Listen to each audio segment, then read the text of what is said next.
Bienvenida a esta exploración de fuentes recientes. Hoy vamos a revisar el diario oficial de la Federación del 10 de octubre de 2025. La verdad es que es un documento, pues, siempre sorprendente, ¿no? Toca de todo. Estímulos fiscales, o sea, en la gasolina, pero también comercio internacional, muñecas tradicionales, ballenas y hasta historia agraria. Un poco de todo. Exacto. El DOF es como, digamos, un pulso diario de lo que pasa en el país a nivel regulatorio, económico, social. Y hoy, pues sí, vamos a analizar algunos puntos clave. Cosas que impactan desde el bolsillo hasta la cultura o la justicia. Es un reflejo, vaya. Nuestra misión, como siempre, es sacarle el jugo a esto, ¿no? Ver lo más relevante, lo más interesante de este compendio oficial. Empezamos a desempacar. Yo diría que vayamos primero con la economía. ¿Te parece? Perfecto. Arranquemos por ahí. Bueno, iniciemos con algo que sí sentimos, pues directo en el bolsillo, los combustibles. La Secretaría de Hacienda publicó los ajustes al estímulo fiscal del IEPS, ya sabes, para gasolinas, diésel, los que aplican del 11 al 17 de octubre. Viene en el acuerdo 1432025, lo firma el subsecretario Lerma Cotera. ¿Qué nos dice este ajuste semanal? Pues mira, fundamentalmente es el mecanismo que usa el gobierno para intentar amortiguar, digamos, las subidas y bajadas de los precios internacionales del petróleo. La idea es que no le peguen tan fuerte al consumidor final. Es buscar cierta estabilidad. Aunque claro, esto tiene un costo fiscal. Claro. Y ojo, también publicaron los estímulos específicos para la frontera norte. Ah, sí, los de la gasolina en la frontera con Estados Unidos. Exacto, para mantener precios competitivos allá. Es una medida pues ya constante en esa zona, ¿no? Sí, sí. Oye, y hablando de indicadores, Banxico también publicó lo suyo, el valor de la UDI, la unidad de inversión, para los próximos días. Por ejemplo, el 11 de octubre está en 8.560781 pesos. A veces vemos estas cifras y suenan muy técnicas, pero ¿cuál es el impacto real? Uy, la UDIO es crucial, de verdad. Sobre todo si uno tiene créditos largos, ¿eh? Piensa en hipotecas. La UDI se ajusta a diario, con la inflación. O sea, tu deuda en pesos sube aunque tu salario no necesariamente vaya igual. Híjole. Sí, es un factor clave para planear las finanzas y entender cómo evoluciona el costo real de tu crédito. Nos da una señal, digamos, de cómo van las expectativas de inflación. Entendido. Bueno, y moviéndonos a un tema fiscal un poquito más rudo, el SAT publicó un listado definitivo, contribuyentes que presuntamente simularon operaciones, las famosas EFOS, ¿no? Empresas que facturan operaciones simuladas. Esto bajo el artículo 69P. Sí, este listado ya es, digamos, la conclusión del proceso para esas empresas. Significa que el SAT determinó, después de darles chance de defenderse, que no pudieron probar que las operaciones fueran reales. Vienen nombres como Construcciones Catover, Comercializadora Cofsar, Construcciones Aide, Grupo MRI Cancún, Ingersa, Asesoría Manilla. ¿Y por qué las señalan? O sea, ¿cuál es el argumento general? Generalmente es porque no tienen activos suficientes o el personal, la infraestructura, o sea, la capacidad real para hacer lo que dicen que hicieron en las facturas. Y esto no solo afecta a la empresa que está en la lista, ¿verdad? Para nada. A la empresa señalada pues le esperan consecuencias fiscales fuertes, pero también les pega a quienes usaron esas facturas para deducir impuestos. Las EDOS, esas empresas tienen que corregir su situación, pagar lo que no pagaron, con actualizaciones, recargos, o bueno, intentar demostrar que sí recibieron el servicio o el bien, pero suele ser complicado. Claro. Es una herramienta fuerte del SAT contra la evasión fiscal. Ok. Cambiando de sector, pero sin salir de lo regulatorio. La Comisión Nacional de Seguras y Fianzas, la CNSF, modificó la autorización para operar de GIR Compañía de Seguros. ¿Esto es como un trámite normal? En buena medida sí, son actualizaciones necesarias para cumplir con la ley. Lo principal es que adaptaron sus estatutos a la ley de seguros vigente. Cambiaron formalmente el domicilio de Distrito Federal a Ciudad de México, un reflejo de la reforma política. Y ajustaron cómo expresan su capital mínimo, ahora en UDIs, como pide la ley. Pasos necesarios, pues. De acuerdo. Bueno, dejemos estos ajustes y entremos a un tema que suena complejo: comercio internacional. La Secretaría de Economía sacó una resolución preliminar.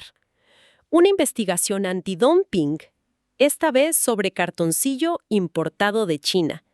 Aquí es donde se pone técnico, ¿no? Sí, bastante. Pero es muy relevante. A ver, el tema es este. Investigan si el cartoncillo chino, ya sabes, el que usan para cajas de cereal, medicinas, cosméticos, ese tipo de cosas, si se está vendiendo aquí en México a un precio más bajo que en China. O sea, dumping. Ujú. Y lo más importante, si eso está dañando a la industria nacional. En este caso, la que representa a la industria es productora de papel y cartones Ponderosa. El producto específico es el que tiene un gramaje de 150 gramos por kilo cuadrado para arriba. ¿Y qué encontraron? ¿Qué dice esta resolución preliminar? ¿Hay indicios? Preliminarmente, sí, a las dos preguntas. Determinaron un margen de dumping de $0.370 por kilo y también encontraron indicios de daño a la industria nacional. Analizaron un periodo largo, de agosto de 2019 a julio de 2024. Indicadores de Ponderosa como sus ventas internas, sus utilidades, su participación en el mercado, mostraron una tendencia negativa. Entiendo. La producción tuvo altibajos, sí, ahí influyó la pandemia también, pero lo que sí destacaron fue una subvaloración del precio del cartoncillo chino comparado con el nacional, sobre todo en el último año analizado. Pero a ver, entiendo que hubo un debate fuerte sobre si los productos son iguales.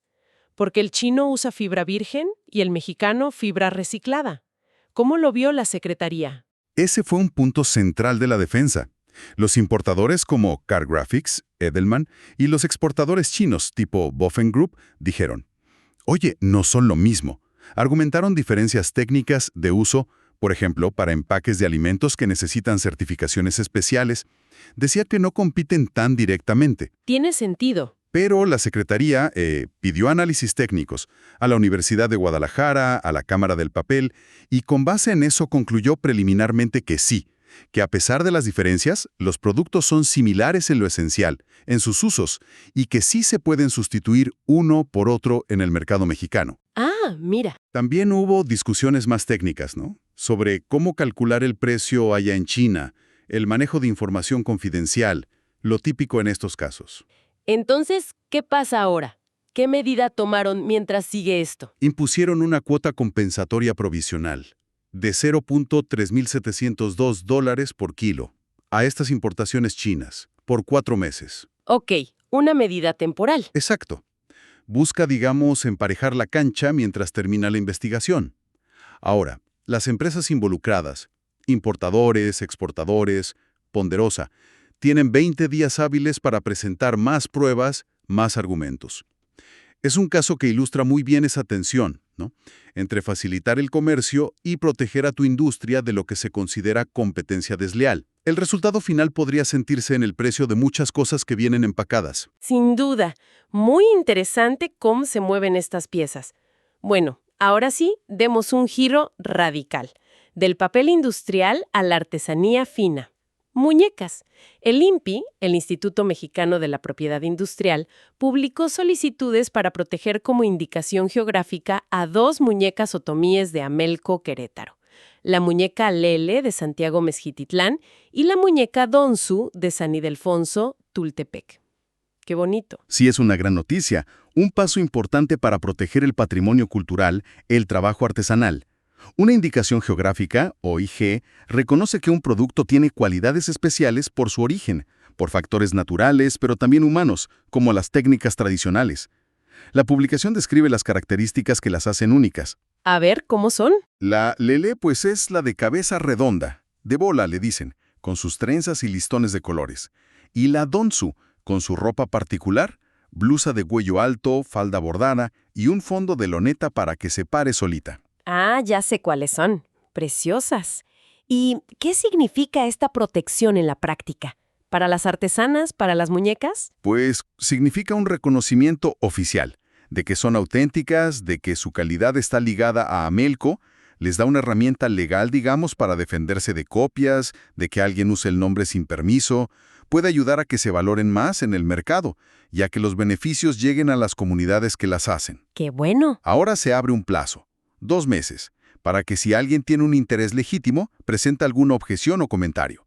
Firma la publicación el director general del INPI, Santiago Nieto Castillo. Es un paso valioso, sí. De la protección cultural local, vámonos a la protección de gigantes marinos. Semarnat publicó el aviso sobre la temporada de observación de ballenas 2025-2026. Este es un documento clave cada año. Regula una actividad turística súper importante, pero que tiene que hacerse con cuidado. Define las fechas exactas y las zonas donde se puede hacer la observación. La idea es molestar lo menos posible a las ballenas, sobre todo cuando andan en plan de reproducción o crianza. ¿Qué zonas cubre? Pues varias. Baja California Sur, claro, como la Reserva El Vizcaíno. Ahí la temporada va del 15 de diciembre al 30 de abril. También Nayarit, Jalisco, Bahía de Banderas, por ejemplo, del 8 de diciembre al 23 de marzo. Y Sinaloa, Sonora, Oaxaca, Guerrero, es bastante amplio. Y también dice dónde no se puede, ¿verdad? ¿Por qué? Delimita zonas restringidas, por ejemplo, cerca de Isla Lobos en Sinaloa, o en las bahías de Acapulco y Puerto Marqués en Guerrero. La razón principal suele ser que hay mucho tráfico de barcos o condiciones que harían la actividad peligrosa o muy molesta para las ballenas. Es parte de ese balance. Turismo sí, pero cuidando a los animales.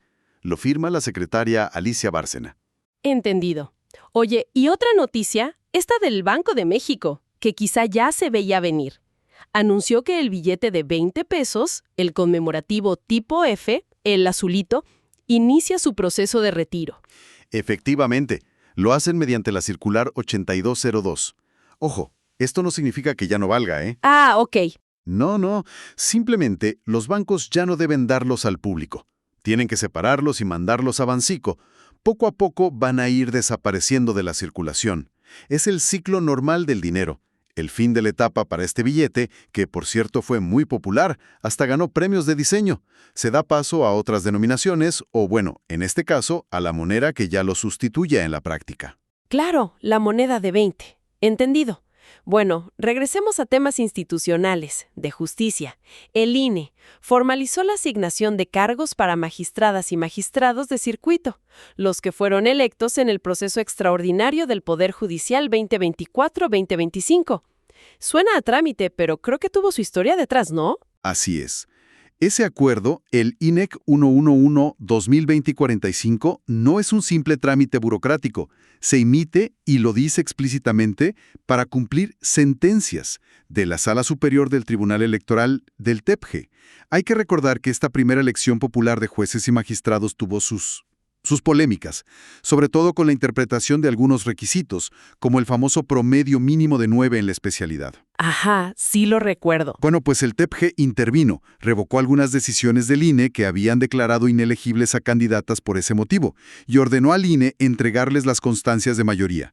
El acuerdo menciona nombres específicos como Marisela Velázquez Sánchez y Janet Guerra Sánchez, que se beneficiaron de esas sentencias. Entonces este acuerdo del INE es básicamente la autoridad electoral diciendo, ok, TEPG, tú mandas, aquí cumplimos. ¿Qué nos dice esto del nuevo sistema? Pues nos muestra cómo interactúan las instituciones en este nuevo modelo. Los contrapesos. El INE organiza, califica, pero el TPJF tiene la última palabra en la interpretación de las reglas y en proteger los derechos de los candidatos. Es un ejemplo de cómo se van ajustando las piezas, de este mecanismo que es, pues, inédito en México. Vaya. Y hablando de justicia, pero de otro tipo y con una temporalidad impresionante, el Tribunal Superior Agrario, el TSA, dictó sentencia definitiva en un juicio de 1993. El caso 340-1993, sobre la ampliación de un ejido, Puro Agua, en Jerécuaro, Guanajuato. Uf, un caso verdaderamente emblemático, de lo complejo y a veces lo lento que puede ser la justicia agraria en México. Imagínate, la solicitud original para ampliar el ejido se hizo en 1961. No puede ser. Desde 1961. Sí. Más de 60 años para llegar a una resolución definitiva. Y ojo, esta sentencia final además se dicta para cumplir una orden de amparo, el DA 5900-2018. O sea, todavía más vueltas procesales. ¿Y cuál fue el resultado final después de toda una vida prácticamente? Pues el tribunal le dio la razón al ejido. Otorgó la ampliación. Son 478.82 hectáreas para 45 campesinos, los que cumplieron los requisitos de la ley de aquel entonces, la Ley Federal de Reforma Agraria. Los campesinos capacitados. ¿Y de dónde salieron esas tierras? Se tomaron de terrenos de lo que fue la exhacienda de Puro Agua. El argumento principal fue que esas tierras habían estado sin explotar por más de 2 años seguidos. Esa era una causal para la afectación agraria, según el artículo 251 de esa ley. La sentencia es larguísima. Narra décadas de pleito. Inspecciones, peritajes de topografía, censos para ver quiénes eran los beneficiarios, amparos, discusiones sobre quién tenía la posesión, hasta menciona procesos penales por despojo. Es una novela. Es increíble la historia que puede contener una sentencia. ¿Algún detalle interesante de cómo resolvieron algo tan viejo? Pues mira, algo notable es que el tribunal usa información del Registro Agrario Nacional, específicamente del sistema PINA, que es como el archivo histórico digital. Lo usa como hecho notorio, o sea, información pública oficial disponible digitalmente para apoyar partes de su decisión. Muestra cómo hasta en estos casos tan antiguos las herramientas modernas ayudan. Pero el caso en sí es un testimonio de lo difícil que ha sido históricamente resolver la tenencia de la tierra en México. Sin duda. Oye, y además de estos casos tan específicos, el DOF de hoy trae, como siempre, muchos otros avisos más, pues del día a día, ¿no? Claro, es el reflejo de la operación cotidiana del gobierno. Vemos, por ejemplo, la convocatoria del Centro Federal de Conciliación para revisar el contrato ley de la industria textil de listones y elásticos, un convenio entre IMSS Bienestar y un Estado para brigadas de salud, con detalles de cuánto dinero ponen, a quién contratan, qué metas tienen, control de diabetes, detección de cáncer, cosas así. Ajá. Y luego un montón de dictos, notificaciones de juicios de amparo, de procedimientos del SAT, de la Secretaría Anticorrupción, resultados de auditorías, de la Auditoría Superior, avisos del INPI sobre marcas, patentes, el pulso diario, pues. Muchísima información. Y bueno, para ir cerrando esta revisión, no olvidemos las efemérides, que nos recuerda el INRM, el Instituto Nacional de Estudios Históricos de las Revoluciones de México. Cierto, el 11 de octubre se conmemora el fusilamiento, en 1817, de Gertrudis Bocanegra, la heroína de Pátzcuaro, figura importante de la insurgencia, y también el fallecimiento en 1908 de Rita Cetina Gutiérrez, una pionera de la educación para mujeres en Yucatán. 2 mujeres destacadísimas. Sí, 2 grandes figuras. Y el 12 de octubre, una fecha siempre complicada, ¿no? El llamado Día de la Raza, ¿no? Aniversario de la llegada de Colón a América en 1492. El texto del INRM presenta una reflexión, yo diría, equilibrada. Reconoce el inicio del mestizaje, sí, de la identidad hispanoamericana, pero también subraya la violencia de la conquista, el impacto brutal en los pueblos originarios, y la importancia actual de resignificar esa fecha, verla también desde la resistencia indígena. Nos recuerda que la historia tiene muchas caras, muchas lecturas. Sí, una perspectiva necesaria. Y el detalle del protocolo de la bandera, a media asta el 11, por las conmemoraciones luctuosas, y a toda asta el 12. Un buen recordatorio, sí, de mirar críticamente nuestro pasado. Bueno, pues con esto terminamos el recorrido por el diario oficial de hoy. Una ventana, la verdad, fascinante a cómo opera el Estado mexicano, con sus regulaciones, sus disputas, la protección a la cultura y estos ecos tan largos de la justicia. ¿Qué reflexión te llevas tú de esta revisión? Me sigue sorprendiendo cómo conviven en el mismo documento cosas tan distintas, en tiempo y en escala. Por un lado, tienes la regulación supermoderna de mercados o pleitos comerciales globales con argumentos técnicos muy, muy finos.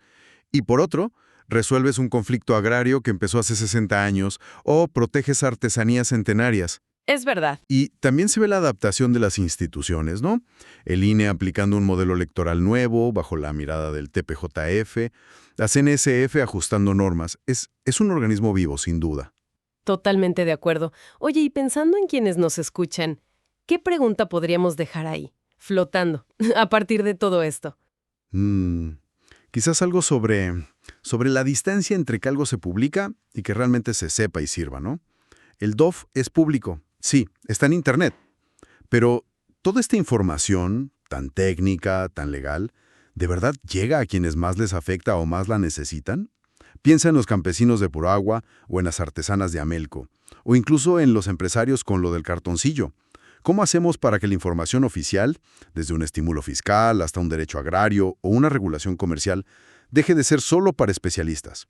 ¿Cómo se vuelva conocimiento útil, accesible para la gente? Una pregunta clave sobre transparencia real, sobre acceso efectivo a la información pública. Excelente punto para reflexionar. Muchas gracias por acompañarnos en este análisis. Hasta la próxima.